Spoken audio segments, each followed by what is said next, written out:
그러나 하나님은 우리에게 저녁이 되고 아침이 되니 첫날이니라 둘째 날이니라 하나님께서 나를 처음에 창조해 주시고 또 하나님이 엿새 동안에 모든 것을 창조하시고 이래 쉬시니라 하나님이 한 주간을 우리에게 시간표를 주시고 또 주초와 주말을 주시고 또 월초와 달을 하나님이 하늘에 달을 주셔서 달이 한 달에 한 번씩 기울어졌다가 찼다가 하는 월초와 월말을 우리에게 주셨습니다.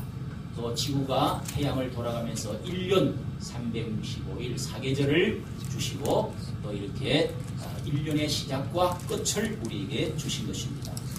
이래서 하나님의 시간을 우리는 잘 활용하는 것이 얼마나 성공의 바로미터가 된다는 것을 알 수가 있습니다. 모든 우리가 끝이 되면 시작이 되면 예상을 하고 끝이 되면 결산을 하게 되는 것입니다.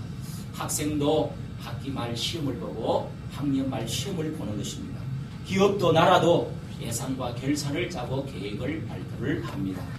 결산을 할 때마다 언제나 우리는 만족하기보다는 부족함을 느끼는 것입니다. 그래도 결산도 점검도 아니하고 진행하는 것보다 결산을 해보고 우리를 점검해 본다는 것은 발전을 위한 것이죠. 그래서 우리는 부족을 느끼지만은 좌절로 절망으로 나가기보다는 앞을 바라보고 예수님께서도 오늘 본문의 말씀에 우리가 절망하지 않도록 하나님께서 주님께서는 네가 작은 일에 충성하였으니 라고 격려의 말씀을 세 사람 중에 두 사람은 격려의 말씀을 이렇게 해주시고 계십니다. 주님 앞에 작은 것 하나라도 보이면 그래도 부끄러움이 없도록 칭찬을 들을 수 있도록 그래서 이런 말씀을 주님이 써주신 것입니다. 본문에 세 사람이 나오는데 세 부류의 인생이 있다는 것입니다. 그 중에 내가 어디에 속해 있는지를 잘 맞추어 보라고 하시는 말씀입니다. 5달란트 받은 사람, 이 사람은 아주 태어날 때부터 지능도 좋고 잘생기고 그리고 부모로부터 좋은 부모 만나서 뭘 유산도 많이 받고 뭐든지 이렇게 엘리트급의 그룹에 속한 그런 사람입니다. 능력 있는 사람입니다. 좋은 것을 많이 가진 사람이죠. 그런데 2달란트 받은 사람은 보통의 사람들입니다. 그저 보통의 사람들은 2달란트 받은. 그런데 마지막 1달란트 받은 사람은 조금 받은 것입니다. 여러 가지로 부족한 것입니다. 그러나 한 가지로 하나님이 받지 않은 사람이 없다는 것입니다. 하나님이 맡기지 않는 사람이 없다는 것입니다. 사명이 다 있다는 것입니다. 우리는 무엇인가 이 세상에 올 때 목적도 없이 아무 가치도 없이 아무 사명도 없이 그냥 뒹굴다가 죽으라고 하나님이 우리를 보내는 한 사람도 없다는 것입니다. 3그룹에 속하고 중간그룹에 속하고 하위그룹에 속한 사람들 또 A학점 받은 사람, C학점은 보통 점수입니다. 또 D나 F학점 받으면은 이게 이제 이렇게 탈락하는 그런 이제 점수지요. 다시 이제 유급을 당하는 것입니다. 뒷걸음을 치는 것이죠. 그래서 우리는 시험을 쳐보고 무엇든지 올려주든지 상을 주든지 합격을 해주든지 하는 것입니다. 여기 1달란트 본문을 자세히 보면 상위 그룹이나 중간 그룹이나 이 사람들은 칭찬을 똑같이 하는 것입니다. 무엇이든지 남기기만 하면 잘했다는 것입니다. 그런데 1달란트 받은 사람에게 딱 초점을 맞추어서 오늘 말씀합니다. 악하고 게으른 종아 하고 이 말씀을 길게 써놨습니다. 악하고 게으른 종에 대한 말씀을 하는 것이죠. 우리는 그런 사람들이 들어있다는 것입니다. 세상에서 책망받는 사람이 있다는 것입니다. 칭찬받는 사람도 있지만은 왜 이 악하다고 이 악한 놈아 이렇게 야단을 하시는지 책망하시는지 자세히 보십시오. 아니 본전을 가지고 와서 까먹지도 않고 그래도 갖고 왔는데 잘 이렇게 보관해놨다가 가지고 온 것만도 잘했는데 저 탕자도 있잖아요. 탕자는 아버지 재산 이제 강탈해 가지고 다 창기하고 그냥 먹어버리고 탕진해버리고 그런 사람도 있는데 본전치기라도 하면은 왜 악하고 게으른 종아 이렇게 말씀을 하실까요? 그런 데서 여러분 오늘 말씀의 중심이 있는 것입니다. 이 파묻어가 낳고 갖고 왔다는 것에 대해서 또 네가 주인을 첫째 잘 못 알았다.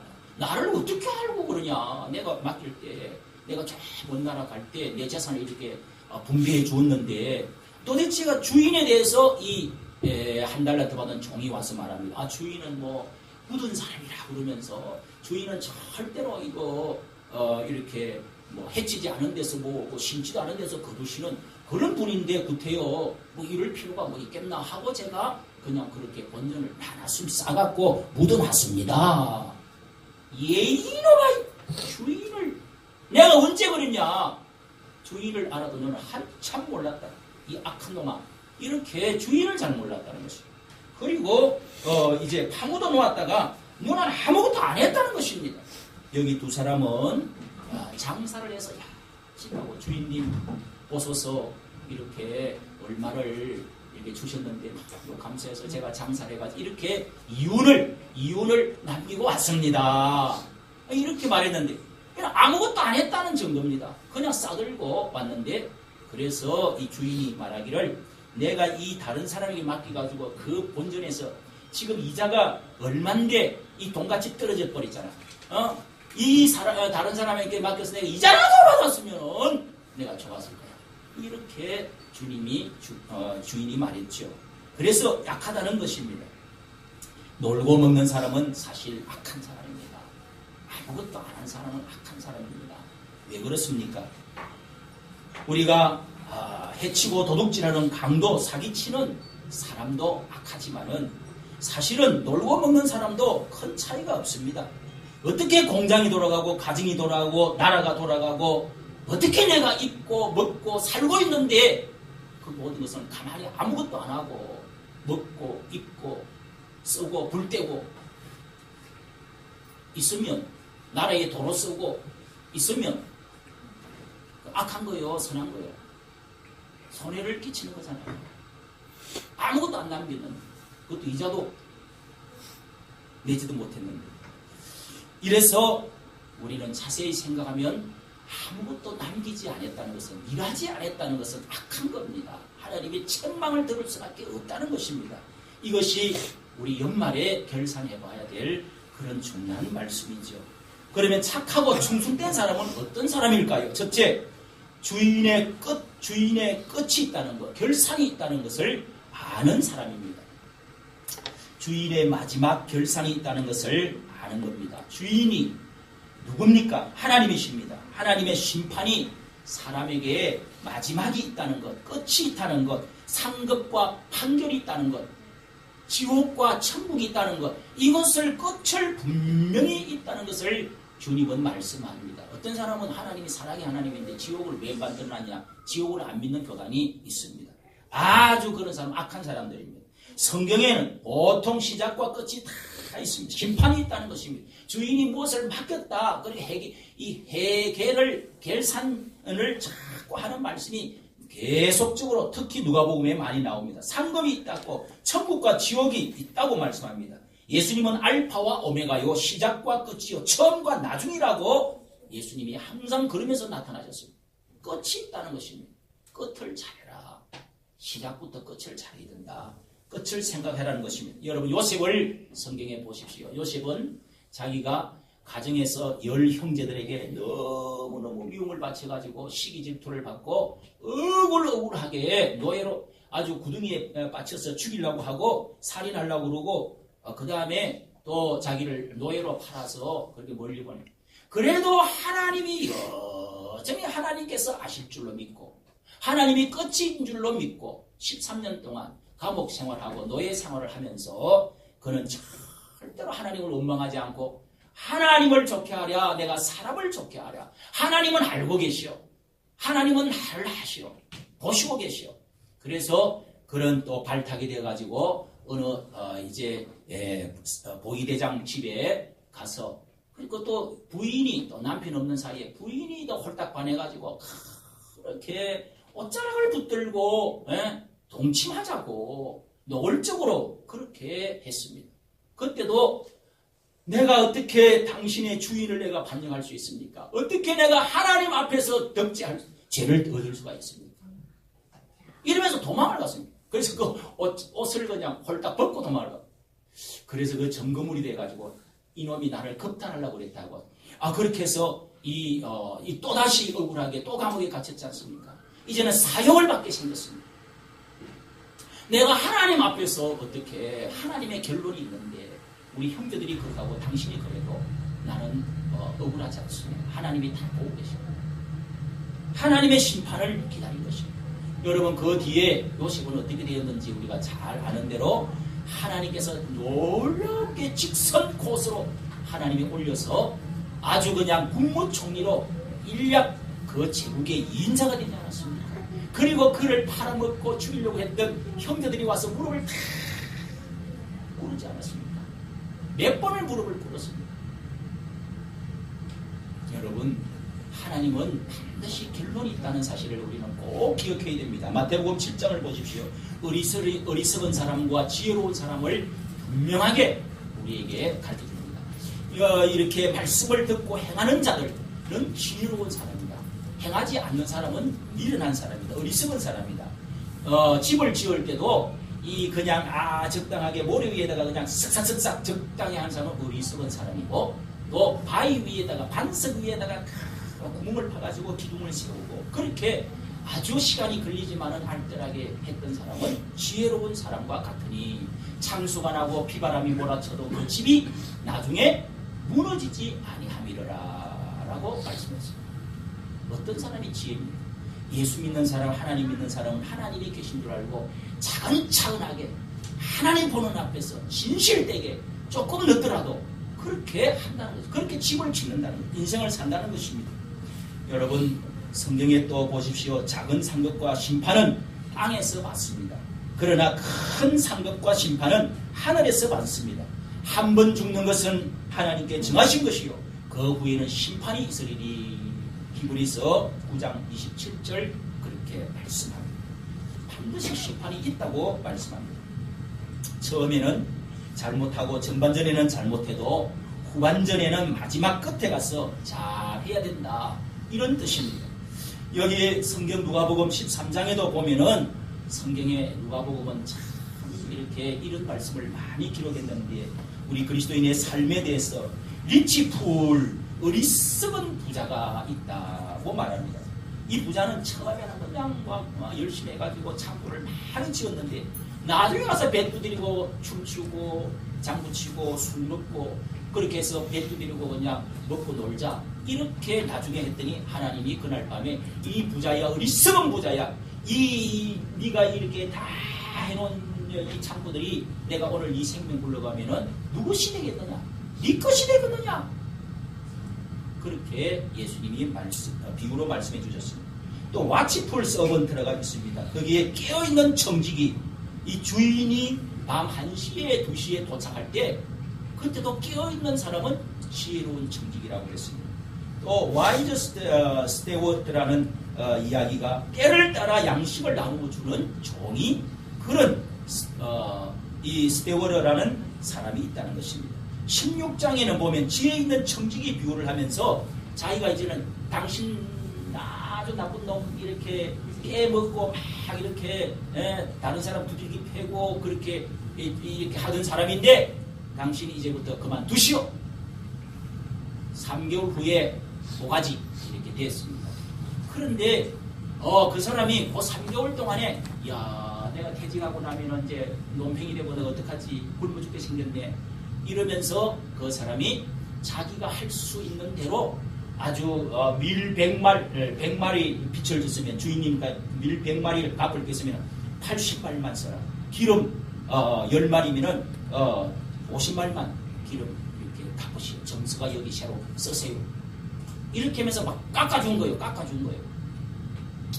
그랬더니 주인이 와서 잘했다. 참 지혜로운, 예수님이 하신 말씀이 그 사람 참 지혜로운 종이다. 너희도 이 세상의 물질을 가지고 친구를 잘 사게 된다. 그게 무슨 말? 하나님을, 이 세상의 돈은 어차피 좀 악하고 이 세상의 것은 없어지고 변하고 그런 것들이기에 그런 걸 가지고 하나님을 선을 위해서, 하나님을 위해서 잘 쓰면 그 사람은 지혜로운 사람이다. 이런 말씀입니다. 또 여러분 포도원 집에 두 아들을 비유를 해서 주셨는데 첫째 아들은 처음에는 얘야 오늘 일 좀 해라 저기 가서 좀 일 싫어요 하고 도망을 가고 있어요. 그런데 첫째 아들은 예 하고 그냥 갔는데 하다가 이씨 하고 그냥 도망가고.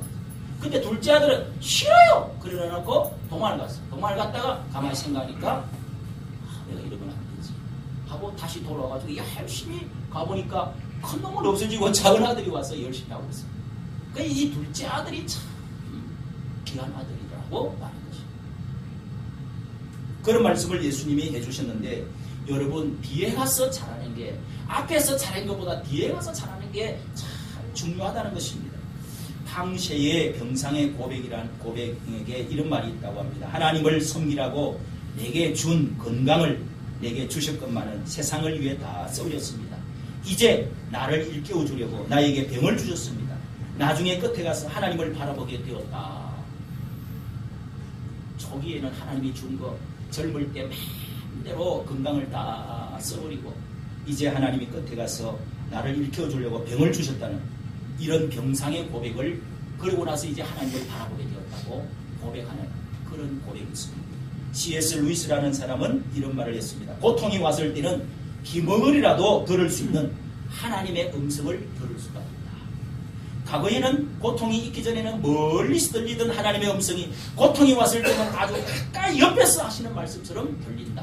참 귀한 말을 해주었습니다. 그렇습니다.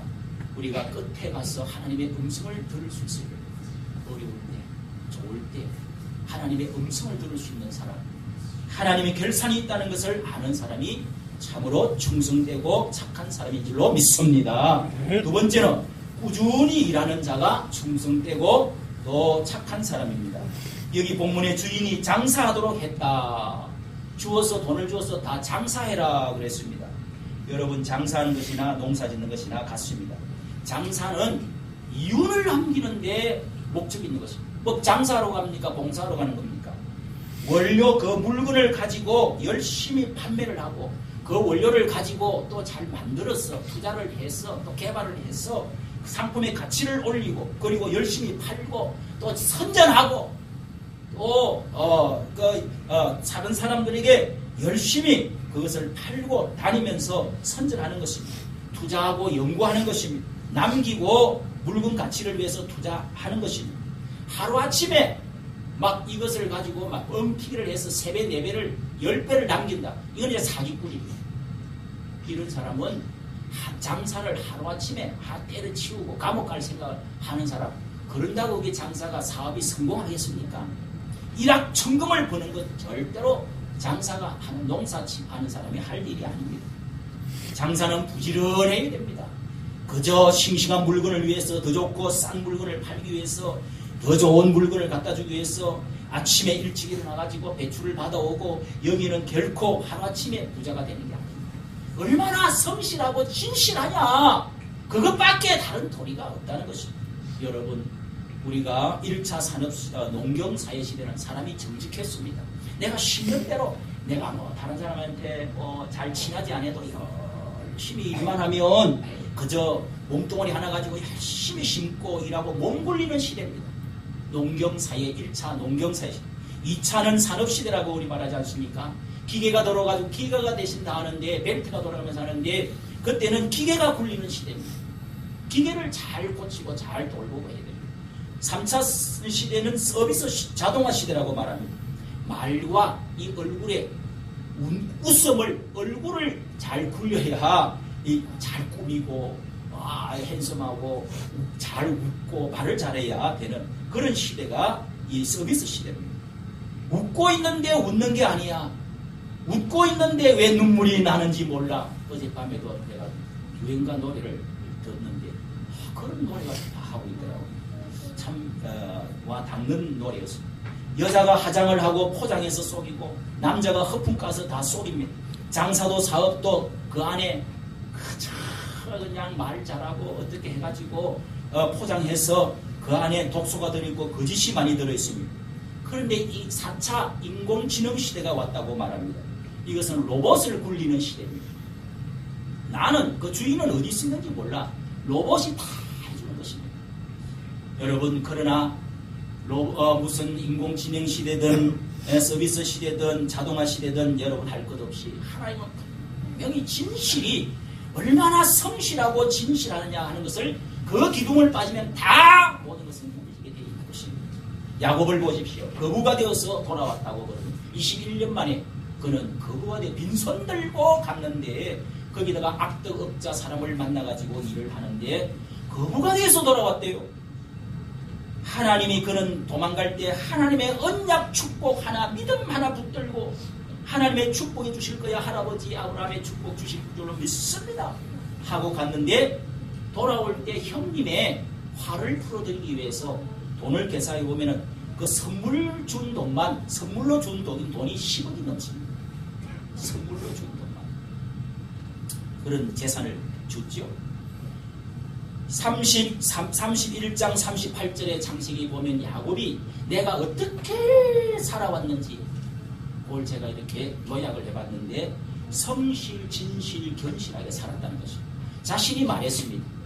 삼촌, 내가 당신 나 잡으려고 와서 죽이려고 이렇게 하지만은 나 떼먹지도 안 했고 눈 붙일 겨를도 없이 맹시 일했고 나는 또 떼먹은 거 다 죽은 거 병들은 거 또 갚아줬어요. 무슨 말씀합니까? 이게 뭐예요? 성실, 진실, 견실했다는 것입니다. 이거를 여러분 평생 기억하고 기도해야 됩니다. 성실하고 진실하고 견실하게 살기만 하면 반드시 그렇게 했는데 어떻게 야곱이 빈손 들고 큰 부자가 될 수 있겠습니까? 우리가 성실, 진실, 견실하게 하면 작은 것 가지고 없는 데서라도 하면 하나님이 그렇게 큰 부자가 되게 해준 것은 성실, 진실, 견실만 되는 게 아니에요. 그 위에 하나님이 언약의 축복을 믿고 기도했기 때문에 야곱이 어느 날 이렇게 이제 사장님하고 싸움이 붙었어. 그래서 이렇게 해라고. 그래서 얼룩달룩 아롱진 전배기들은 남에는 네가 다 가지라. 열에 하나 나올까 말까 20마리에 한 마리 나오는데 어째 그래가지고 기도를 했어요. 하나님이 지혜를 주었어요. 이렇게 어찌어찌 해가지고 했더니 전부 절반 이상이 다 알록달록 아롱진 전박이 이런 것들만 태어나는 거예요. 여러분 이거 뭘 말하는 겁니까? 사업을 하든지 뭘 하든지 하나님이 지혜를 주시고 능력을 주어서 큰 부자가 된다는 겁니다. 할렐루야. 반드시 예수 믿는 사람은 성실, 진실, 견실해야 됩니다. 그런 다음에 그 위에 하나님이 주시는 어떤 특별한 은혜를 받아야 되는 것입니다. 우리나라의 기독교 기업들 보면은 다 그렇게 해서 부자가 된 사람들, 큰 기업을 일으킨 사람, 신용카드도 없고 주민등록도 없고 카드로 돌려막기 해가지고 어떻게 잃어버리고 지금도 그저 실망 절망 좌절 가운데서 헤매는 그런 사람들이 많이 있습니다. 서비스 시대는 노동보다는 말과 얼굴의 그런 기분 감성의 시대라고 합니다. 교묘하게 속일 수 있습니다. 작물이 풀려서 돈도 벌 수가 있습니다. 그러나 해롭게 남을 속이면서 큰 이익을 남길 수 있는 일들도 많이 있습니다. 여러분. 그러나 여러분 서민 부자 프로그램을 좀 보십시오. 텔레비에 잘 많이 나오지 않습니까? 저는 나오면 봅니다. 서민 부자를 프로그램을 보십시오. 한 가지는 성실하고 진실하고 견실한 사람입니다. 지금도 통합니다. 여기 이웃에 저희들은 감자탕을 집에 제가 선전을 해주면 한번 줄지 모르거든요. 감자탕 집에 저희 집안 식구도 자주 가. 우리 그 집사님하고도 자주 가. 가면은 절대로 질리지 않고 뒷맛이 끝이 좋아요. 그 가게는 조그만해요. 24시간 계속 영업을 하는데 보면 종업원이 크게 친절한 것도 없어요. 중국 분들 쓰셔서 이렇게 그런데 사람이 와글와글 해요. 24시간 계속 돈 들어 하루에 500명이면 100명이면 얼마야? 3만원씩 100명이면 얼마고 3만원이면 얼마야? 제가 앉아서 계산을 해봅니다. 여러분 이 조그마한 가게에 거기 제가 소문을 우리 성교인이 한 분이 거기서 일을 한 적이 있는데 소문을 들으니까 MSG 그거를 안 쓴다고 해요. 그리고 거기 이 묵은지를 이렇게 하고 또 우거지 같은 거 하는데 아주 그거를 정성스럽게 얼마나 맛있는. 그리고 또 그 뼈다귀가 다른 집에서 많이 먹어봤지만은 뼈다귀가 달라. 어디서 나오는 겁니까? 이런 것이. 하루아침에 그게 되는 겁니까? 거기다가 가격도 뭐 크게 비싸지도 않고 서민적인데 여러분 하나님을 위해서 사람들을 생각하면서 위해서 일하면 반드시 하나님께서 우리에게 축복해 주신 날이 있는 줄로 믿으시기를 바랍니다. 덴마크의 건국의 아버지와 영웅인 거룬도비 목사는 당년에 거두려면 곡식을, 10년에 거두려면 나무를, 100년 후에 거두려면 사람을 심어라. 그리고 영원한 천국을 거두려면 믿음을 심어라. 이렇게 말했습니다. 세 번째로 작은 일에 충성하는 것이 충성 빼고 착한 종이라는 것입니다. 여러분 하림닭이라고 하는 닭, 우리나라의 통닭 거의 썰다시피 얼마나 닭고기를 많이 먹습니다. 예, 생닭, 통닭, 치킨 그렇게 많이 먹는데 하림닭이 거의 다 차지했습니다. 그분이 장로님인데 전주 어떤 교회의 장로님인데 교회를 잘 지었습니다. 너무너무 하나님 감사했어요. 그분이 처음에 아무 빈털털인데 자기 외할머니가 야 병아리를 키워봐라.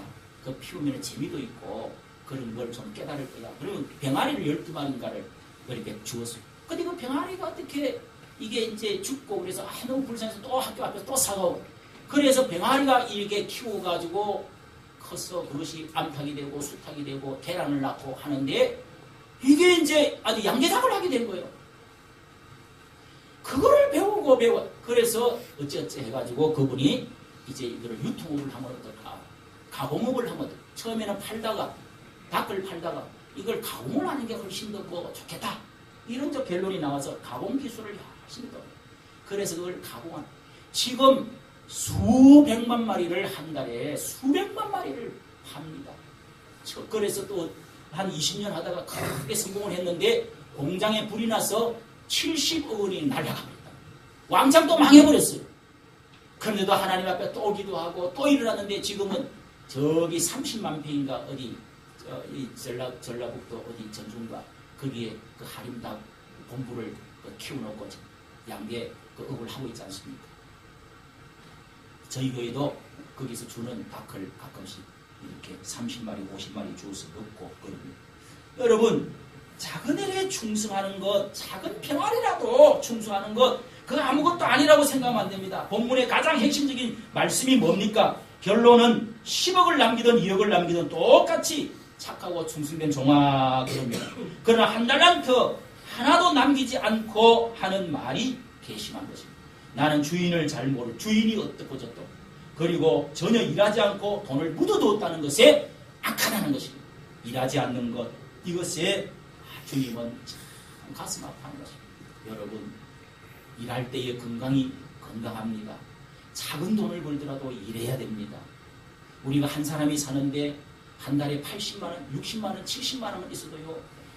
5식구, 4식구 집 갖고 사는데 250만 원 벌고 사는 것보다 나을 수도 있어요. 제가 계산을 다 해봤어요. 무엇이든지 일하려고 해야 됩니다. 여기 제가 병원에 있을 때 80살 먹은 분이 경비하러 가는 걸 지금도 80살이 먹었는데도 경비하러 1년 전에 제가 만난 겁니다. 경비하러 갑니다. 얼마 받습니까? 170만 원 이렇게 받는 거예요. 여러분 전혀 일하지 않고 돈을 묻어둔 장사도 손끝도 일하지 않았다는 것입니다. 이게 악하고 게으른 종이라는 것입니다. 작은 일에 충성을 안 했다는 이것입니다. 농사를 뿌리고 가꾸면 반드시 수입이 있고 장사를 해서 돌리기만 하면 반드시 남게 되어 있습니다. 우리는 적게 받았든 많이 받았든 작은 것이라도 남겨야 됩니다. 본전치기가 아니라 플러스 인생이 되어야 되는 것을 가르칩니다. 물론 우리는 이 세상에서 사기치고 범죄하고 덩치고 하는 일들은 하지 말아야 돼요. 악한 사람 당연히 악한 것이죠. 그러나 일하지 않는 것도 악하다는 사실을 꼭 기억해야 됩니다. 하나님의 원리를 보십시오. 둘은 둘이 되고 넷이 되어지고 둘이 돼갖고 또 넷이 되었습니다. 5은 또 10개가 되어졌고 10개에서 또 빼앗아갖고 또 1개를 줘서 11가 되어졌습니다. 이것이 여러분 하나는 있는 것마저 빼앗겨서 제로가 되어버렸습니다. 이 얼마나 큰 차이가 나요. 11와 제로와의 차이가 그런 것입니다. 이것이 하나님의 셈법입니다. 경제 원리입니다. 시장 경제 자유 원리입니다. 공산주의는 반대로 경제가 망하기 때문에 경제가 망하는 것입니다. 사랑하는 성도 여러분, 말씀을 마치면서 우리는 한 가지라도 작은 것이라도 주님 앞에 1년에 조금이라도 남기는 것을 보여드려야 됩니다. 본전치기는 악한 것입니다. 여러분은 어떠십니까? 주님을 기쁘시게 하는 착하고 충성된 종아, 그런 말을 듣습니까? 아니면 악하고 게으른 종이라는 말을 듣습니까? 29절에는 말씀처럼 있는 것도 빼앗기는 사람입니까? 아니면 있는 것에서 더 많아지는 사람입니까? 빼기 인생입니까? 플러스 인생입니까? 30절 보십시오. 바깥 어두운 곳으로 쫓겨나는 사람입니까? 천국 백성으로 안으로 초대받는 사람이 됩니까? 어떤 사람입니까? 연초에 작정한 작은 일이라도 여러분, 제가 하나님의 이름으로 부탁을 드렸고 또 우리가 결심을 작은 거라도 해보자고 결심을 우리가 했습니다. 한번 점검해 보시기 바랍니다. 판단은 사람이 하는 것이 아니라 하나님이 하시는 것입니다. 주님이 하시는 것입니다.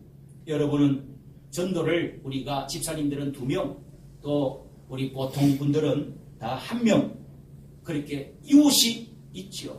친구가 있지요. 직장 동료가 있지요. 일가 친척이 있지요. 그래서 1명이라도 우리가 전도해서 이 자리를 채우자라고 약속을 했습니다. 부탁을 또 드렸습니다.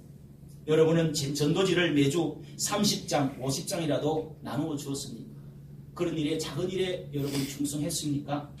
구역예배에 우리가 2구역이라도, 한 구역에서 2구역이라도 되도록 만들어 보자고 그렇게 말씀을 드렸습니다. 헌금 감사 11조를 얼마나 진실되게 여러분 드렸습니까? 작은 것이라도 드려보았습니까? 형제 사랑과 연합에 얼마나 작은 일에 힘써 보았습니까? 큰 것 하려고 하지 마십시오. 기도에 여러분 우리가 잠시라도 기도하는 시간을 성실하게 했습니까? 연말이 되고 곧 새해가 시작됩니다. 마지막이라도 새해라도 미루지 마십시오. 저는 인터넷, 컴퓨터, 이 아이폰, 핸드폰, 이게 발명품의 우리 현대 시대의 총화 아닙니까? 예. 얼마나 이것이 편리해져서 범죄에도 엄청나게 활용이 됩니다. 그러나 하나님의 일하는데도 얼마나 좋은지 모릅니다. 제가 아는 한 목사님은 지금도 계속 그 내용을 보내오는데, 구 목사님이라고 카톡 전파 선교사로 10만 명을 모집한다. 카톡으로 전도하는 10만 명. 그래서 세계에 30억 명, 저 아프리카에 없는 사람도 안 왔고 30억 명에게 복음 전도 이 문자를 보내자. 그 운동을 하고 있는 분이 있습니다. 저도 SNS 복음 편지를 만들어서 꾸준히 보내고 있습니다. 제작은 제가 글을 써가지고 요거 이렇게 탁 날리면은 기독교가 뭔가, 11조를 왜 하는가, 또 십자가는 무엇인가, 이런 거 모르는 사람이 얼마나 많습니까? 날리면은 안 보는 것 같지만은 봅니다. 보면은 복음이 들어가는 겁니다. 제 작은 아버지가 한 분 계십니다.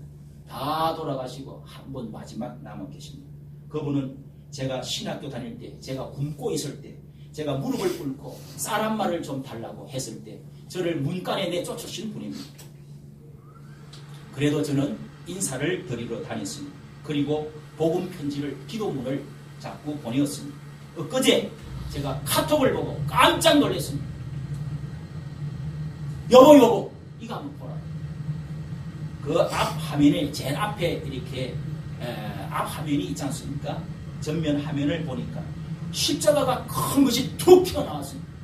그 밑에 글이 딱 적혀 있는데, 거기에 액자 그림이 이제 있는데, 거기에 하나님이 세상을 이처럼 사랑하사 독생자를 주셨으니 이는 저를 믿는 자마다 멸망치 않고 영생을 얻게 하시네. 그게 다 얼마나 가슴이 벅차오는지 모릅니다. 십자가만 봐도 그렇게 좋을 수가 없습니다. 그러면서 거기에 또 노래가락이 어디서 나오는 건지 찾아보니까 복음성가인지 어쩐지 모르지만은 자신의 이 고백인지 진한 눈물 자국을 닦고 고개 들어 하나님께 찬양하자. 나 이제 영광의 노래 부르기를 원한다. 지난 날의 눈물 자국 닦고 고개 들어 하나님께 찬양하자. 그분이 옛날부터 교회를 몇 군데 나갔었거든요. 그러다가 떠나가다가 땡치웠어요. 그런데 지금 세상에 그런 분이 사업을 망하고 저 구슬자리에 가서 지금 나이가 80이 됐는데 그렇게 예수를 받아들이고 세상에 그렇게 해가 났다. 어떤 교회는 예배 끝에 핸드폰을 전부 들고 핸드폰을 열고 그러면서 자기가 사랑하는 사람, 이웃, 친척, 가족 혹은 동료에게 한 분에게 이렇게 전화를 눌리고 그 다음에 하나님은 당신을 사랑합니다. 주님이 부르십니다. 이렇게 하고 마치는 교회가 있더라고요. 그게 울려 퍼지는 거예요. 그게 귀에 얘가 전화를 했는데 야 누구야? 전화했니? 하나님은 당신을 사랑합니다. 주님은 당신을 부릅니다. 이런 소리가 막 들리는. 여러분 우리가 이렇게라도 전도를 해야 되지 않겠습니까? 가랑비에 이슬비 전도라고 있습니다. 우리가 카톡을 보내고 문자를 보내고 계속적으로 인사를 보내고 하는 가운데 그 사람이 복음 이천도 젖어드는 것이 인생은 허무한 것입니다. 영생이 있다는 것을, 죄가 있다는 것을, 하나님이 계신다는 것을, 내 영혼이 있다는 것을, 마귀 사탄이 있다는 것을 모르는 것 같지만 알게 됩니다. 할렐루야. 여러분 결산이 있고 마지막 상급과 판결이 있다는 것을 믿으시는 저와 여러분이 되시기를 예수님 이름으로 축원합니다. 아멘. 꾸준히 성실히 일할 때 은혜를 베푸신다는 것을 믿으시기를 바랍니다. 작은 일에 충성하는 것이 하나님을 기쁘시게 하는 것을 믿는 저와 여러분이 되시기를 예수님 이름으로 축원합니다.